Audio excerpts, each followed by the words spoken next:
Okay, so this video is for June 23rd, and we had two trades this day, and so I'm going to go through both of those. But as always, we start with Forex Factory, and so if you look at the calendar, we had flash manufacturing PMI, which is an inflation reading, which is really important right now with the Fed's decision to potentially lower interest rates. One of the key things that they're looking at is inflation, and so this data is pretty important. And so that was something that I definitely wanted to have on my radar for yesterday. So 9:45 was a red calendar event or a red folder event. So just want to keep that in mind. Now let's go over to the charts, and here's the chart of the NASDAQ. And so let's go to bar replay for yesterday. So if we take the bar replay tool here, this is what the market looked like right before the open. So yeah, right here. All right. So pre-market, I go to the daily chart, want to get somewhat of a bias. And, we get all these news headlines, the, I guess, schizophrenic nature of this whole Iran situation is really confusing. The oil market's been swinging 5, 10, 15% the past couple of days because we bombed them one day, and then the next day we have a ceasefire and a peace agreement like we have this morning on Tuesday, June 24th. So, this is really just another indication, from my opinion, that you have to really focus on what you're doing. If you're scalping based on technicals, you don't really pay attention to that news. Now, you're aware of it so that you can make sure not to get completely crushed and get your stop run on a trade if you have an important news event coming out like that flash manufacturing PMI. But, trying to say, are we going to bomb Israel or Iran? Is Israel going to buy Iran? Are they going to close the Strait of Hormuz? And making trades based on that, to me, is just legit gambling. I know trading is very similar to gambling, but that's not something that I'm skilled in. So I just look at the charts, and if you look, this is still in an uptrend, even with all of the crazy news that we've had these last couple of days. And so if we drop down to the 4-hour, we're a little less bullish, but still putting in higher highs, higher lows. So I still want to be a buyer. And then if we look on the hourly chart, so this was Monday morning. The futures opened Sunday and gapped lower, opening down here because we bombed Iran's nuclear facilities, apparently.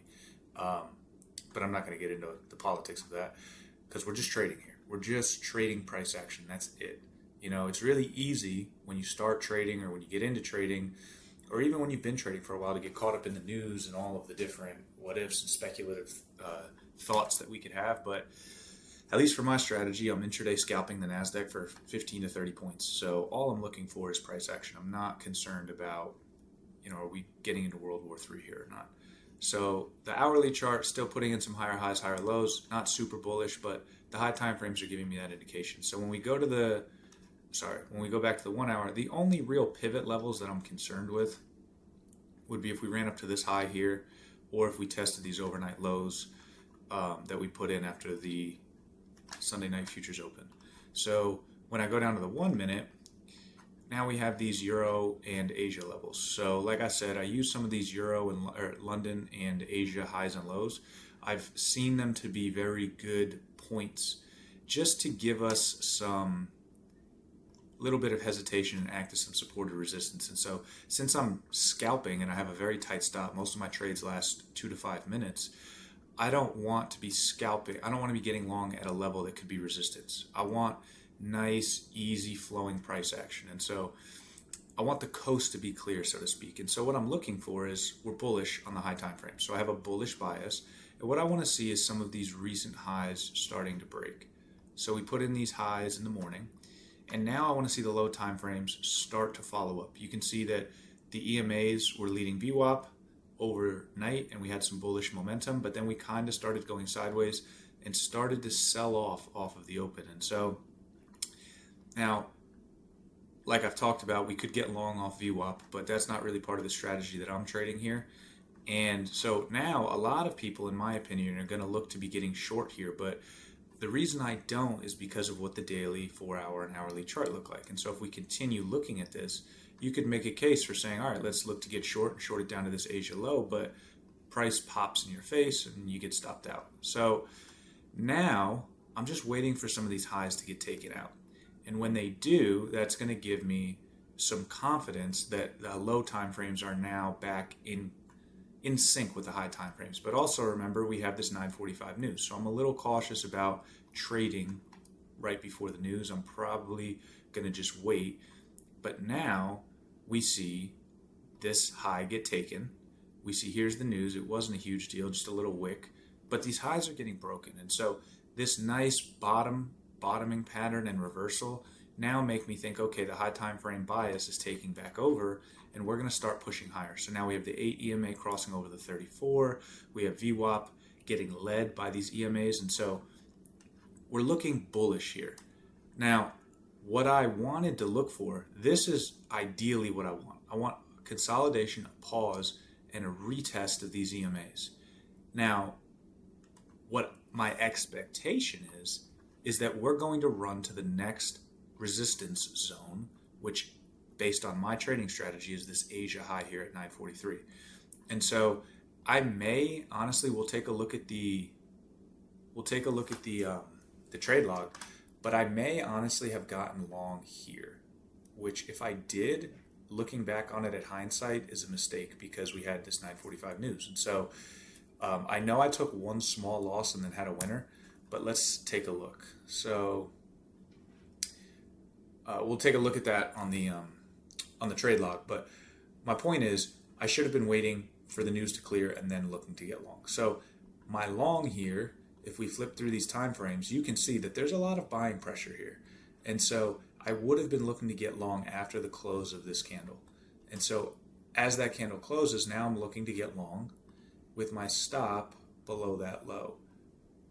And so usually I'll look for 2 to 1s, but there's something else that comes into play here, and I'll explain that in a minute, but I only took about 30 points on this trade. And so there was my target. And again, I'm kind of shortchanging this, right? Because the expectation is we get up to this euro high. So you might say, well, why don't you trade it to the euro high? And we'll talk about that in a minute when we go to the trade log. So that was the trade. We actually did get to that euro high. And so, that's really what I'm looking for there. But now let's look at the trade log. That was really the move for me. That's all I want. I just want a morning scalp where I can make $500-600 per prop account, because again, I'm trading these Apex prop accounts. So that was the trade for Monday, June 23rd. But now let's go look at the trade log performance. So again, I'm trading 2 PA accounts. So I made $463 per account. And so now the total account balance is $53,235. So hopefully by the end of next week, because of their consistency rules, I'll be able to get a payout. But you can see I took 2 trades. Lost the first trade, I lost $35, and then made about $600, which is that 30-point long that I took. So yeah, clearly I got long here, made a mistake, shouldn't have, but we got bought right back up off the bounce on the EMA and took out this euro high. So overall, good day. That's exactly what I want. I'd like to have not gotten caught up in taking this trade, and clearly I just got caught up in the moment. Sometimes with scalping, you have all of these rules, and you have to react quickly because we're scalping. We're looking for small trades, and these are 1-minute candles, so they develop quickly. And so I clearly just made a mistake here and should have just waited for this long entry.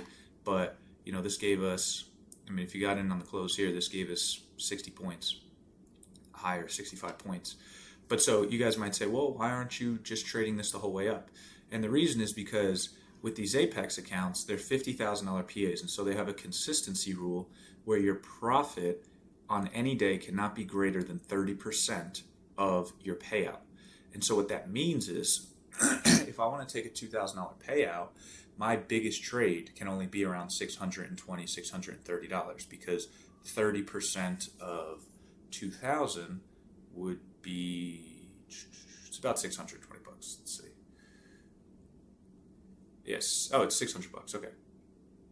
It's $600. So I can't have a winning day over $600 or they'll deny my payout for consistency purposes. So that's why I really want to make a max of like $550 to $500. And so that's on my winning days. That's why you're going to see pretty consistent profit numbers. And then I also passed another eval. And so we have another PA account, and I'm going to do a video in a minute on the trade from today, but it was another profitable day. You can see pretty much the same profit made $436. And so we're going to look at that in a minute. But this was the trade for Monday, June 23rd. So if you guys found this helpful, if you thought this was interesting, if you're interested to learn more in depth how I approach the markets or talk about anything in regards to financial markets, please leave me a comment and we can chat. All right. Thank you guys for sticking with me, and I hope this was helpful.